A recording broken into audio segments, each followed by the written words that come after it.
ভূত বাংলায় পরিণত লামডিংয়ের পশু চিকিৎসালয়। কয়েক মাস আগেই এই পশু চিকিৎসালয়ের বিরুদ্ধে একাধিক অভিযোগ নিয়ে আমরা নিউজ লাইভ বাংলায় ধারাবাহিক সংবাদ প্রকাশ করেছিলাম এবং আজ ফের লামডিংয়ের এক কৃষক এই চিকিৎসালয়ের বিরুদ্ধে একাধিক অভিযোগ নিয়ে সরব হয়েছেন। নিজের পোষা গরু বাছুর নিয়ে সকাল 8:30 থেকে পশু চিকিৎসালয়ের বাইরে বসে আছে, তবে দেখা নেই চিকিৎসকের।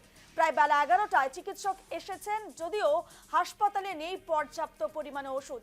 শুধু তাই নয়, লামডিংয়ের এই একমাত্র পশু চিকিৎসালয়ের পরিকাঠামো এতটাই শোচনীয় যে এক প্রকার ভূত বাংলায় পরিণত বলা যেতে পারে। দেখাচ্ছে ছবি আপনাদের ক্যামেরায়, যে যে ছবি এই মুহূর্তে আপনারা দেখতে পাচ্ছেন সেই পশু চিকিৎসালয়ের ছবি।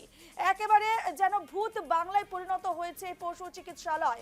কয়েক মাস আগে এই পশু চিকিৎসালয়ের বিরুদ্ধে একাধিক অভিযোগ নিয়ে আমরা নিউজ লাইভ বাংলায় ধারাবাহিক সংবাদ প্রকাশ করেছিলাম, কিন্তু আজ ফের লামডিংয়ের এক কৃষক এই চিকিৎসালয়ের বিরুদ্ধে আবারও একাধিক অভিযোগ নিয়ে সরব হয়েছে।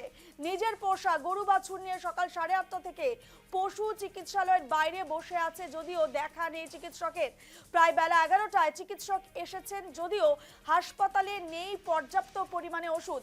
শুধু তাই নয়, লামডিংয়ের এই একমাত্র পশু চিকিৎসালয়ের পরিকাঠামো এতটাই শোচনীয় যে এক প্রকার ভূত বাংলায় পরিণত হয়েছে বলে বলা যেতে পারে। এ নিয়ে আমাদের প্রতিনিধি ধীরাজদার এক প্রতিবেদন দেখুন।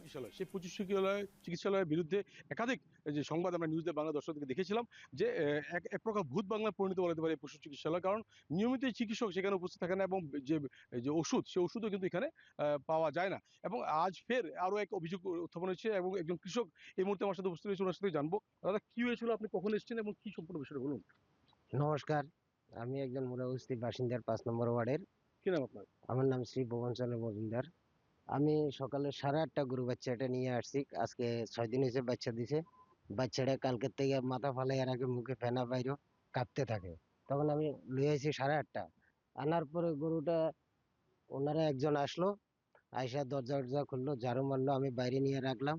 বসতে বসতে আরেকজন আসলো, আসার পরও দেখি উনি আইসা খড়ি টড়ি লিয়ে আগুন জ্বালিয়ে আগুন তাপাইতেছে। আমি রয়েছি প্রায় 10:30 বাজে। আমি বললাম যে দাদা আমার ডক্টরের নম্বরটা দেন, আমি একটু ফোন করি। আমরা ফোন করতেছি, কোনো কাজ হইতেছে না, নম্বর দিয়ে কি হবে। আর নম্বর দিল না।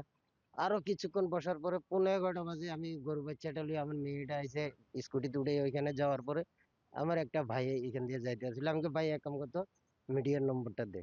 তখন এই নম্বরটা দিছে, দেওয়ার পরে আপনারা ফোন করলাম। ফোন করিয়া গাড়িটা ঘুরে এইখানে আনতে না আনতে তুরন্ত দেখি যে ডাক্তার আইয়া গেল। আওয়ার পরে কি হইলো আমি বললাম যে লোকরে এত ফেরেশানি করা, সকাল থেকে বইয়া রয়েছে, ফোন নম্বরও দেয় নাই কিছু না।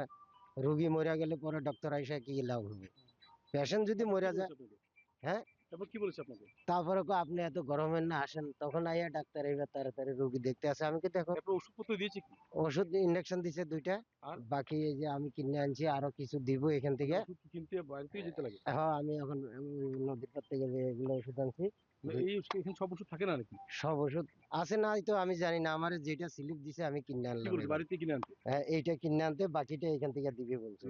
নিশ্চয়ই কিছু কিছু ওষুধের ব্যবস্থা এখানে রয়েছে, যদিও একটি বেশ মানে বাইরে কোনো ফার্মেসি থেকে সেই এই ওষুধগুলো কিনে আনার জন্য কিন্তু রীতিমতো চিকিৎসক সে কিছু নির্দেশ দিতে। পাশাপাশি আরও একটি অভিযোগ যার আমরা শুনলাম যে চিকিৎসক নাকি নিয়মিত যে হসপিটালে যে উপস্থিত থাকার যে কথা সেটা উপস্থিত থাকে না এবং যারা সহকর্মী রয়েছে ওনাদের তরফ থেকে কোনো ধরনের সহযোগিতা পায়নি বলেই উনি অভিযোগ করলেন। ক্যামেরায় রাহুলের সহযোগিতায় ধীরাজদের রিপোর্ট, নিউজ লাইভ বাংলা।